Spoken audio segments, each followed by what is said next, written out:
crypto mining da mayambu amukhana taramokjari mayam channel se bohan be yengli boy tadi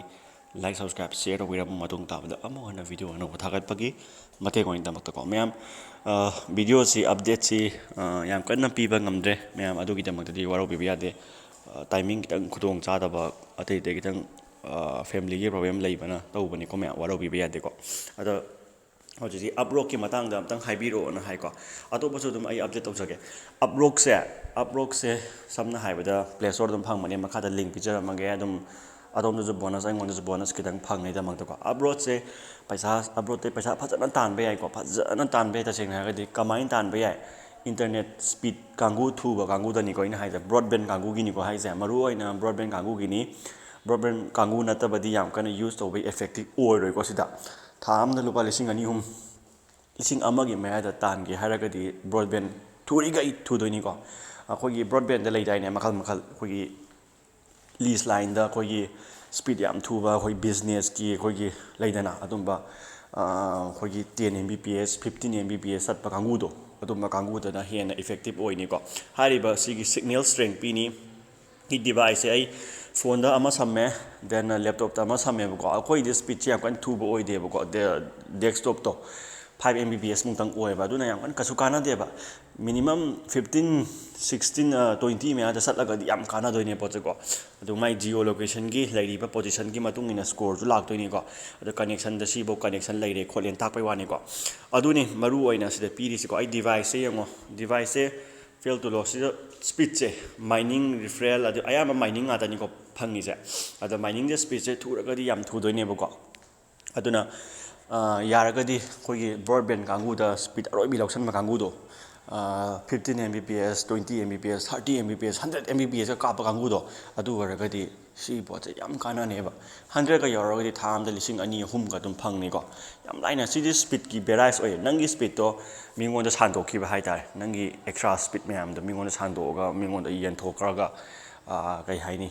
paisa oine convert tau han bai tare ko aduni ko sida khoi uprock gi adu ga nangna phangdoi ba pochina token oine uprock token oine phangdoi ne ba ko sida ai $4 lai ga $4.6 lai ga sumai phangdoi ne ba poche ko ida ina reward ne makha 0.0 ne tonga na token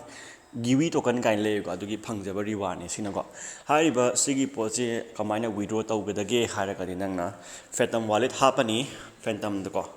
pha phantom hapani phantom hapa kanda aikoina phantom je login tau doine ba ko phantom je login tau re ko phantom si lai ra hida uprock lai to uprock si je sigi poche aina hida receipt ana melani si address copy tau ni ko copy khalani copy khala kanda somda uprock ta ani withdraw melani hi khalani ko next khalani address ida paste khalani ko aduga address chu mam ne ko 8r na loi ko confirm max tawra aduga ana tawra ko edi masagi hida ma google integration la ise google integration la kane ko sigi poche aina google integration somda phone amada hapa thamme ko adonda hayeng foreign gomba in tawrage si hapani aduga confirmation code okay khalani adu mathanda dum yabane ko ado phone amada di transfer tawgramni ai gise ko amta yenge ko amko try tawge habidi transfer tau thogani phone amda ko ado transfer tawgrabane aina next max ko hi pin code enter da to gasi ko email da ko get a code hai ko email da yenga ko email da tar tha aji yenga se ko somda di yawani ni phone da ko ila to 18 something je copy ko antuga okay si choi sine si hap kata ba ko ina sama hap kata ba aduga yado mande ri yenge ko ai phone amada sam game ne ba magi ai google application ko uprock ge uprock yang oni ko uprock being as uprock sky yaw recognize it with bns yaw re kucoin yaw re yaw uprock ja si ja ina sam amma phone amada sam ba ne ba ise thaja di ni yenga se ko set to fail high jura fail high ne ba ko maram di phone ꯑꯃꯗ ꯁꯝꯈ꯭ꯔꯦꯕ ꯑꯩꯒꯤ ꯁꯤꯒꯤ ꯀꯩꯅꯣꯁꯦꯀꯣ ꯑꯗꯨꯅꯅꯦꯕꯀꯣ ꯁꯤꯗ ꯐꯖꯅ ꯌꯥꯗꯣꯏꯅꯦꯕ ꯁꯤ ꯄꯣꯠꯁꯦꯀꯣ ꯁꯨꯃꯥꯏꯅ ꯇꯧꯔꯒ ꯅꯪꯒꯤ ꯑꯞꯔꯣꯛꯀꯤ ꯄꯣꯠꯁꯦ ꯑꯗꯨꯝ ꯅꯪꯅ ꯇꯥꯟꯕ ꯌꯥꯔꯦ ꯌꯥꯝ ꯂꯥꯏꯅꯀꯣ ꯌꯥꯝ ꯂꯥꯏꯅ ꯇꯥꯟꯕ ꯌꯥꯕꯅꯤꯀꯣ ꯁꯤ ꯁ꯭ꯄꯤꯠ ꯊꯨꯔꯤ ꯃꯇꯤꯛ ꯅꯪꯉꯣꯟꯗ ꯊꯨꯗꯣꯏꯅꯤꯀꯣ ꯄꯩꯁꯥ ꯇꯥꯟꯕ ꯊꯨꯗꯣꯏꯅꯤꯀꯣ ꯑꯗꯨꯅ ꯑꯩꯁꯨ ꯁ꯭ꯄꯤꯠꯁꯦ ꯑꯩꯈꯣꯏ ꯕ꯭ꯔꯣꯗꯕꯦꯟꯒꯤ ꯁ꯭ꯄꯤꯠꯁꯦ ꯑꯩꯁꯨ ꯄꯩꯁꯥ ꯈꯔ ꯍꯥꯞꯆꯤꯜꯂꯒ